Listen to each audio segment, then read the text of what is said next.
time for the next question of the day. This is a question we've been getting all the time, but I think especially now that I think it's safe to say we're pretty much in alt season because alts have been pumping. Alts have been going to the moon and beyond. So the famous question we get all the time, which project can 100x first? Not just 100x, but be the first one to do 100x. So I want to do something I really don't really do on the live stream anymore. Do somewhat of a deep dive into some projects I find interesting that our team has looked into. And all these 4 projects here have received great code reviews, meaning that there's been over 80% or more. We have emailed these code reviews over the last, I would say, 3 or 4 months to our customers. And specifically, disclosure, I do have investments in P Network and Idle Finance myself, and also PERP, Perpetual Protocol. Edgeware I've been looking into, but not at the moment. But anyway, so to kind of, before even delving into a project and saying, can this project do 100x? The first thing you have to look for is the valuation of the market cap, because that pretty much will whether this can 100x. So to do that, you have to find projects with a very low market cap, pretty much low cap gems, but also find projects in a big space, in a space that's very popular. Some people call this narratives, whether it's DeFi, whether it's Polkadot. So a project where people can compare it to other projects and see a pathway towards 100x, right? So for example, right now, the options are Idle Finance, Perpetual Protocol, P Network, and Edgeware. So we'll go through all 4 and see which ones we think can 100x first, right? So Idle Finance, the project we covered, code review was about 2 weeks ago. It's already done a 1x, I believe. And I'll tell you why I like this project. Right, so if we go here, this is Idle Finance. It's pretty much a robo-advisor for people who want to earn yield, right? So it fits the whole DeFi narrative. Right now, it's at about, let's say, $18 million market cap. We covered this when it was about $6 million market cap, right? But so to find 100x, you have to kind of check all the boxes. So this is a very low market cap coin with great technology, right? So for those who are on our customer list, right, you saw the code review. This is a very good project based on the actual code, going on GitHub, looking at the code, having a blockchain engineers go through that, right? That basically dictates everything. First thing, find projects with great tech, meaning actual code. Next, find projects with good code and a very low market cap. But also, if you go to the site here, right, just to kind of walk through this. So for people, let's say you have stablecoins, right, and you want to earn yield, but you don't have the time to go through different DeFi protocols. This, similar to Curve Finance, similar to herein Finance in a way, automates that for you. You basically deposit your assets, and you can earn up to 16% yield on DAI. Right? They handle everything for you. This is basically their strategy. This is for people who are very risk averse, so basically just stable coins. Then if you want to add some risk to that, you can also do that with, okay, why is this not updating? Okay, it looks like something did change. But anyway, pretty much right now looks like it's just stablecoins. Not sure why that is, because I thought they had more than stablecoins. But anyway, let's say you have stablecoins and you want to earn interest on that. This is where you go to, right? But if we go to DeFi Pulse, right now it falls under lending. So Idle Finance has about 72 million total value locked. Now, when I look at this, I'm basically comparing this to Curve Finance, right? If we go to Curve has a market cap of 493 million, basically almost $500 million, right? Curve is doing something similar, basically. It's basically a robo-advisor / DEX that can go through and automate the process of earning yield for you, right? So comparing basically $500 million to $20 million market cap. Curve also has great technology. We did a code review on this. I would say last year when they launched around August. And Curve has done all right. But then same thing with herein Finance, YFI. If you go here to the site, their yield covers, it's basically the same thing. You have USDC. Here you have kind of a lot more assets you can definitely leverage to earn yield on. But we can basically put all these projects in the same bucket. They might have a few different things here and there, but to me, they're basically all the same, right? So in a way, if you missed herein Finance, if you missed Curve Finance, I feel like Idle Finance could be your third option, right? Very low market cap, good tech, similar field. And I think because pretty much, right, if we go from, let's say we get in at 10 million, 100x would be $1 billion market cap. So can idle finance get to $1 billion market cap? With Curve at $500 million pretty much, and with Yearn, where's Yearn? Oh, Wi-Fi, because Wi-Fi has gone to $1 billion. Now, honestly, 100x is tough, right? Honest, because $1 billion even for idle finance, that's a lot. Yearn Finance has been to $1 billion market cap. Now, is idle finance going to surpass Wi-Fi? I don't see that anytime soon, but I can see idle going from, if we go back here, I can see it going from basically 20 million to 200 million, right? That's why on the last live stream I mentioned that I think this could 10x easily. So that's why this has, if anything, I wish I bought more. Then going back to the other projects, Perpetual Protocol. We also did a code review on this and sent this out last week to our customers. This is very, very interesting. It's basically DeFi, derivatives. In a way, you could say it's different, but it's similar to synthetics, right? I can't access this site in the States because they block it for Americans. But if we go here, yeah, this is pretty much an exchange. So I think this could really be the second coming of SNX. I do have SNX as well, synthetics. If we go to, right now, it's basically about 100 million market cap. So I think this could 10x. I think idle finance has a better chance of doing 100x purely because it has a lower market cap. But I think this is definitely a very interesting project. I'm also invested in this as well. Then the third one, P Network. Now this one, we've covered this probably for the last few months, and today it did pump. I'm not sure if it was a pump and dump or if there's some kind of news or announcement, but today it's up 73%. I think I got in when it was probably around 14 cents, I believe. Now this is basically doing cross-chain DeFi composability. It's basically cross-chain DeFi. Now, honestly, I think they can improve their website. I think they do a very bad job of trying to communicate what they're doing. And there's no white paper when I was looking through this, but the code is good. That's why we covered this. It is on Binance. But I think what's really interesting, pretty much it has two big narratives. It has DeFi and cross-chain. Now, you could probably put it in that same bucket as Polkadot, even though it's not Polkadot. But the fact that it's a very low market cap project, now I have not much in this project at all. I think it's less than 1% of my portfolio. This is pretty much just a long-term lottery ticket, moonshot. But I think definitely worth keeping an eye on. And if anything, I think for this to 100x, well, because I think we covered this when it was under 10 million market cap.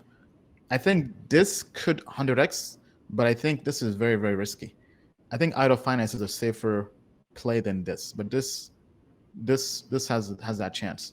Now, if we go to the third one, Edgeware. Edgeware, we covered this on our code review as well a few months back.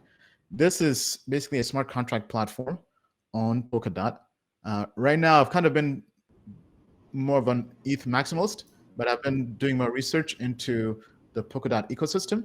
And this so far has been the only project, I think this and Polkastarter, which scored over 80% on a code review by our blockchain engineers.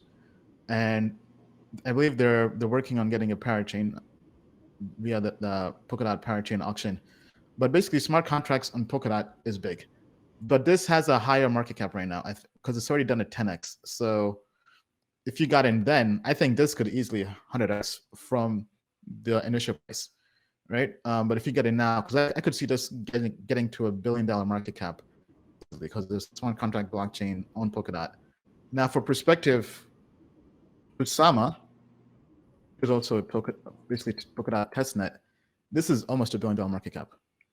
Then there was a different parachain, Sora, which this one is a lot lower. This is about 50 million market cap, but it did like a 1000x because I think it was like a token airdrop. Where's the return? Okay, I guess it's not here. But I think short is very good. Honestly, looking into possibly investing, the only issue is on. I think it's Hotbit.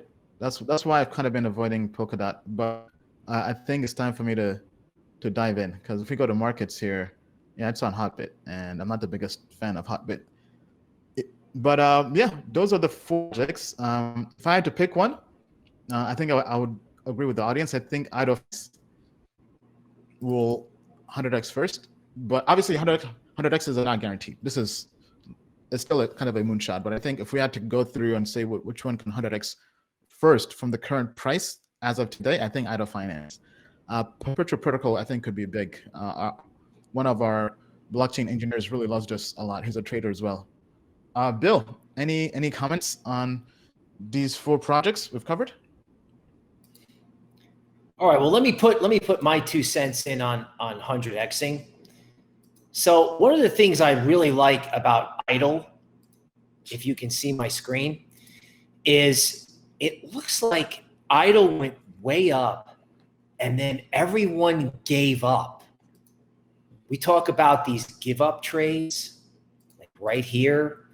And then everybody sold the first rally right here. Oh my goodness, right? Everybody loved it, and then everyone hated it and quit. Now, all the things that you said that make a coin 100x, of course, you should take Ian's word for it on all of it.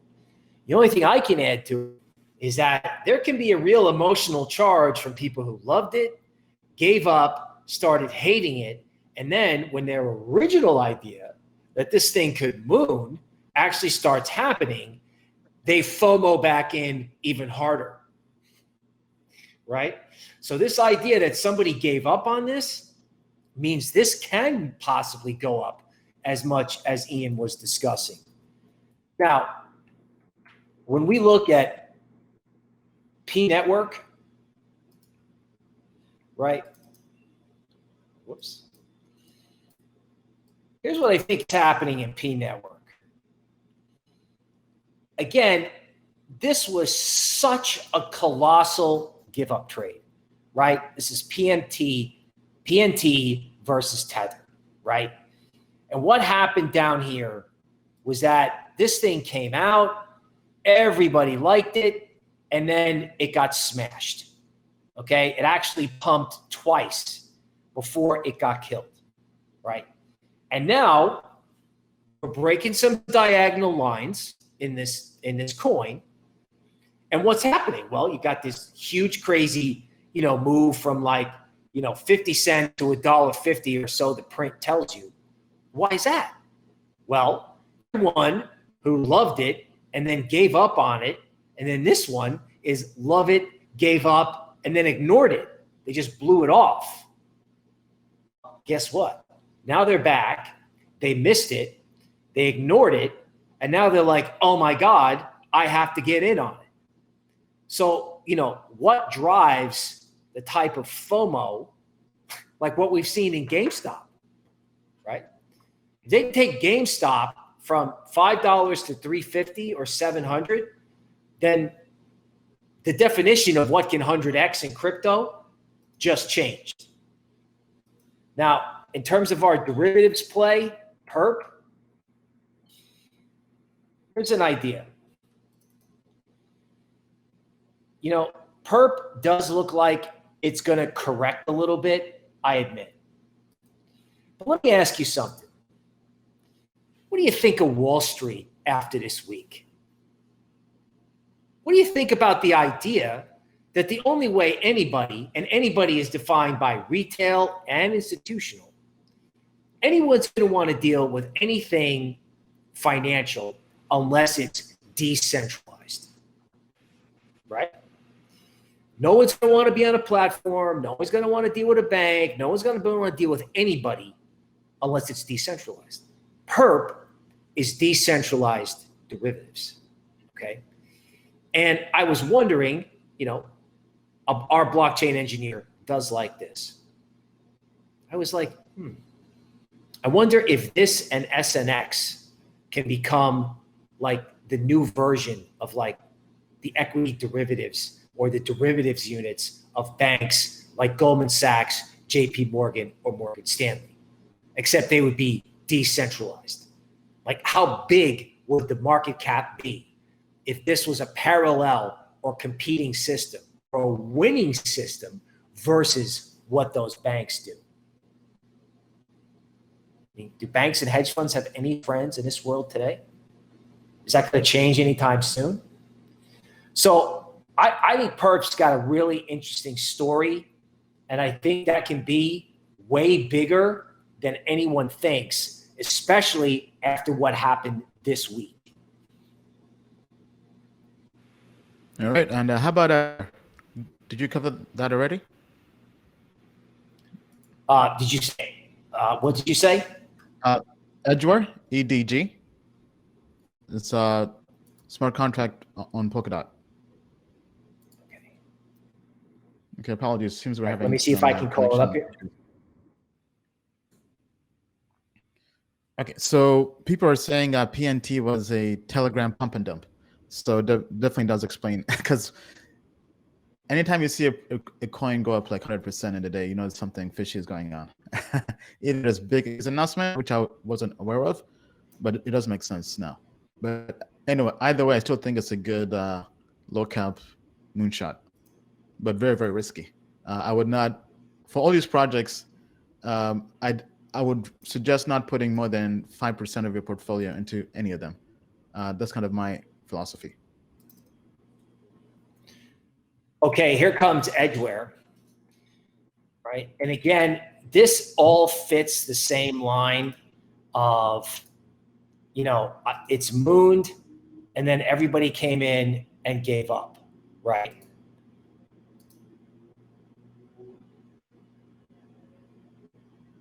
Okay, so here's Edgeware. Hopefully you can see it. Oh. Try it again.